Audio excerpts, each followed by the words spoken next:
Hey, Trucker, do you like Gangs of New York? One of my favorite Scorsese movies. Absolutely. Do you like Gangs of New York? Do I ever? Woo. Let's talk about how violently fun violence can be.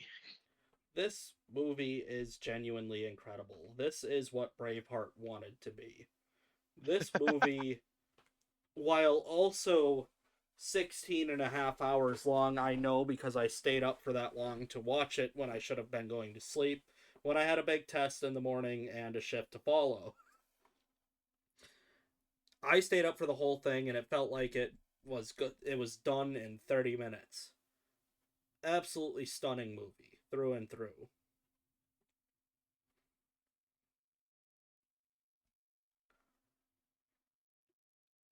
This movie is Definitely a probably fun. It's definitely a fun one. this movie is probably the first and only movie to correctly depict the mindset and visceral hatred all the immigrants had for other immigrants coming to New York. Well, because it's for the movie, I think we can talk about it. The big beef of the film is the Catholics versus the Protestants. Because you had the Irish Catholics, but then you also had British, Irish, and a couple of Scottish Protestant, come in. And you want to talk about a group of people that fucking hate each other. Whew.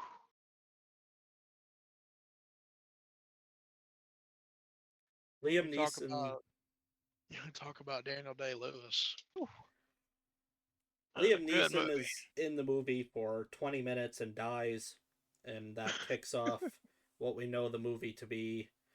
That's when uh, Leonardo DiCaprio grows up and is still part of the Irish Catholic gang who hates Billy the Butcher's gang of Protestants.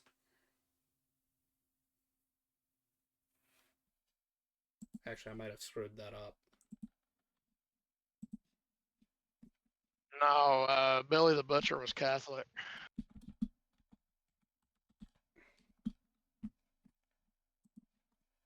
Yeah,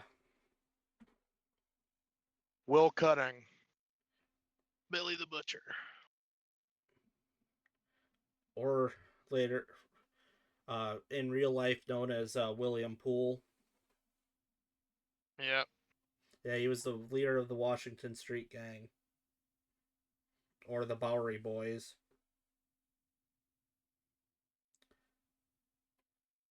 This also does a great job of this does a great job of showing you how bad voting used to be. Ugh. You just have That's one people way.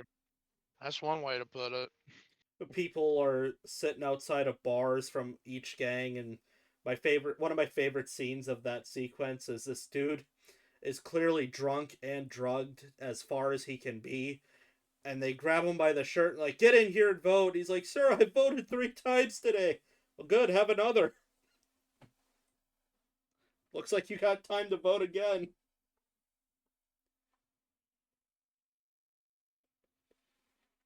Yeah, the movie also has that undertone of, hey, the Irish were treated kind of poorly, not just by their own people, but by everybody. It's the one thing that unifies Italians and the Irish. Treated each other poorly, treated themselves poorly, got treated poorly, treated other people poorly. Yeah, but see, the difference to me being, though, the Irish mobs were at least a little bit fair when it came to not messing with you too hard. Yeah, that's probably true. The Italians came after you with the rage of 1,000 burning suns, but the Irish just kind of, hey man, this is your second strike, one more, and we're gonna have to, have a serious talk. And that serious talk usually ended up with somebody dying. But This movie had two incredible fights in it. They were nasty fights because they didn't bring any guns to this thing. Not really. These were. They went and stole tools from shipyards. good old fashioned pipe wrench and knife fight. Knives, swords, canes, boards, rocks, an actual Celtic cross that some guy probably ripped off of a church on his way to America. Uh, what else did just whatever they could pick up, they were gonna beat you with, and it was bad. Axes, shoes. They just went for it, and by the end of it, because it was probably one of the most beautiful before a fight scenes ever. The streets know what's about to happen, so they leave, and they get out to the 5 points, and there's fresh snow. There's not a horse in sight. There's not a cop in sight. Nothing, and they show you the whole fight and how nasty it really is, and then at the end of it, there is not white anywhere. It is pink and red for all you can see up and down the 5 boroughs. I don't think anybody came out of that one on top. Scorsese Scorsese really wanted to send home how brutal the 5 Points gangs were. Yeah, And he also threw in a little bit of the Glasgow Razor Gang just for just for fun. flavor. Yeah. Because if you're gonna do it, why not do it right? They would sew razor blades into the brims of their hats just so they could like use their hats as actual weapons and stuff like that. It's crazy shit they got up to. All the more crazy when you realize this isn't historical fiction. This kind of stuff actually happened. Yeah, maybe I don't know, was that fight real?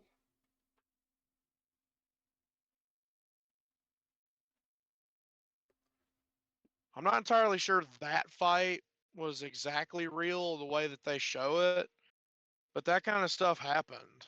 Yeah. No, I knew it happened, Like but I don't know if it's like they would they would literally like send messages by, killing a dude and then stringing him up on a street lamp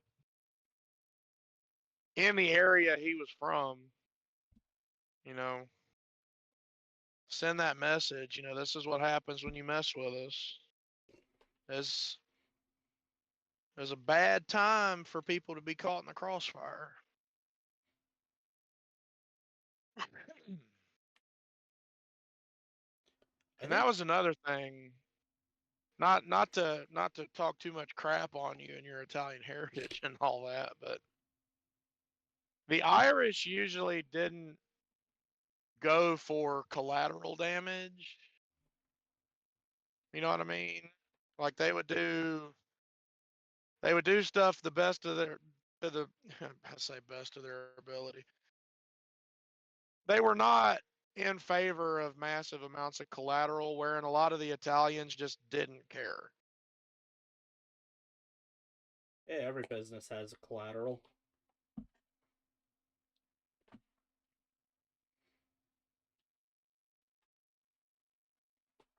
It's just business.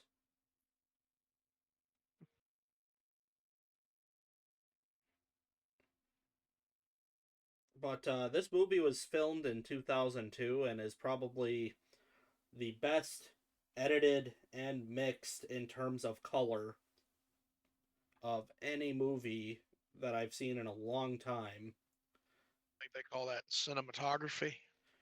Yeah, they everything. How long did it take James Cameron to get up and rip off a famous American cartoon's name, and then build a couple of blue people and make an entire computer generated movie for everybody to go absolutely bonkers over how beautiful it looked, and then everybody conveniently forgot about Gangs of New York, who did it almost 20 years earlier and better, and didn't have to rip off a cartoon name to pull it off. I think it's in different categories though. Cause like I'm almost positive with that much CGI, the movie wasn't really able to qualify for a cinematography award. Yeah, but I people don't know. still, I have to go and look that up. the brain dead masses of the time still glazed the cinematography like crazy. There's less less glaze on Krispy Kreme donuts than there was for Avatar.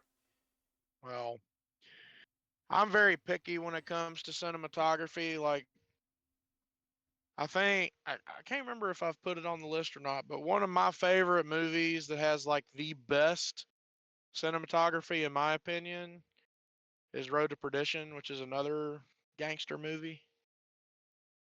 I think I have it on the list somewhere. But that's Irish Mob. That's Rock Island, Illinois Mob.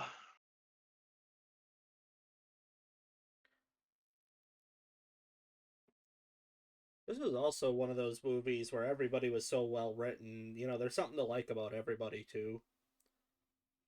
Yeah, there's one very unlikable character, but you're meant to not like him.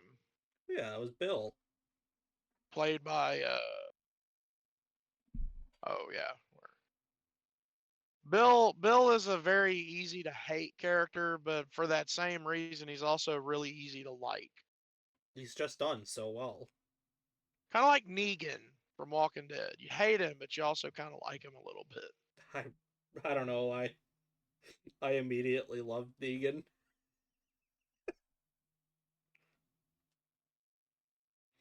You can ask Thunder about that. I was a big fan pretty much right away. Well,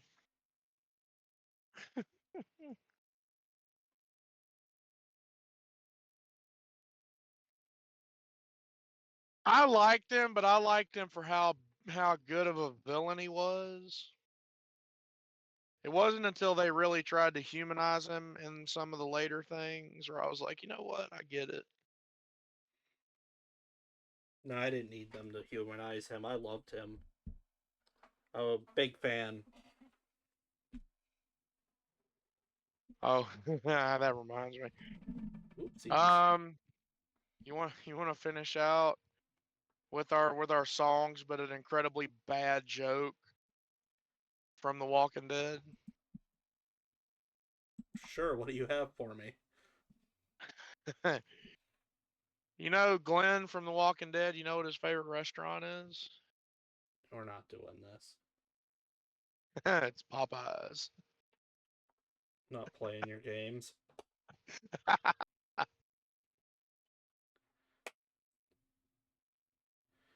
I think yeah. Oh come on, you stick in the mud. Didn't this movie end where everybody that we had seen was killed, and it just kind Pretty of much, showed that yeah. everything was for nothing, and this violence was often very stupid. It's it's kind of it's kind of like The Departed in that way. Yeah, an incredible movie. I can't wait for us to talk about The Departed. Mm-hmm. No, this I'm not complaining about the ending. I'm just saying that if I remember correctly, everybody, even the people you liked, were all killed,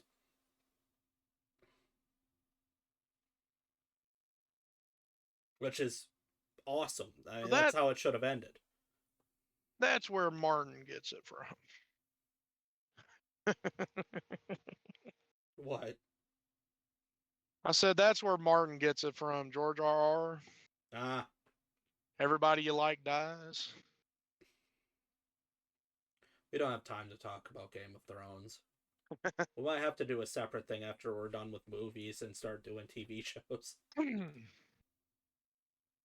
Yeah, it's been a while since I've seen it, but I'm pretty sure everyone that you like, that you've been following for the duration of this damn near 3 hour long movie dies at the end. Yeah, and some of them die pretty quick too.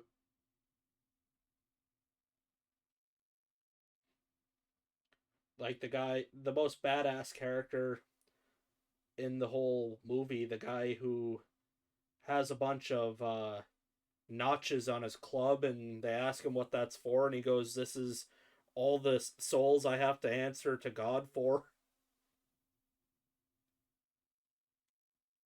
He dies pretty much immediately in that fight.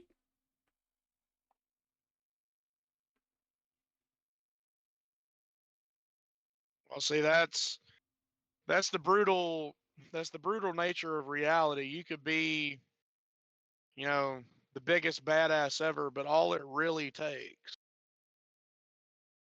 is one dude with a knife when you're not paying attention.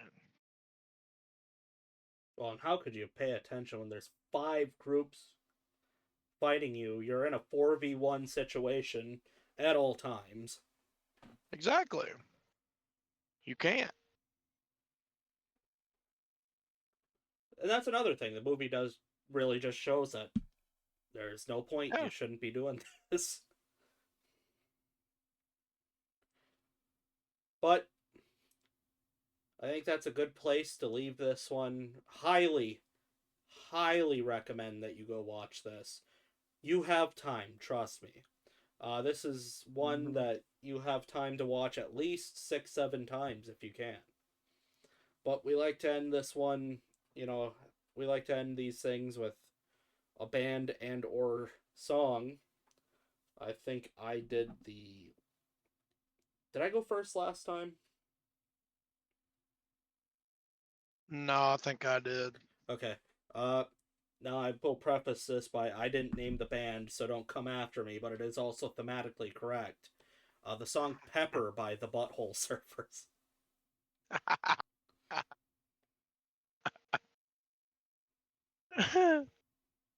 Great song, terrible band name. Here's the funny thing I know about those guys. What's that? The Butthole Surfers. I've heard some of their music before. Oh, I thought you. Interesting choice though. Well, that was the problem with the 90s and early 2000s is a million bands came out and they were all trying to outdo each other for dumbest band name like Bowling for Soup and Hootie and the Blowfish and stuff like that. Great bands, terrible names. Well, here's another great band with a weird name for you. I'm gonna go with "Ain't No Rest for the Wicked" by Cage the Elephant. Yeah. Cage the Elephant is a cool name though. These other names are stupid and the band is like, yeah, this is stupid. I wish we could rename ourselves, but it's too late. All right, that's a good one. You guys, we'll catch you in the next one if anybody's still watching by the time these come out. And they will be. Yeah, I know. We have a small group of dedicated fans. Those 4 people will carry us to the ends of the earth. They'll be the one. We only need to get 2 more people to consistently watch, so we got 2 more people to lower caskets when we, kick the bucket. Stick my urn somewhere scenic.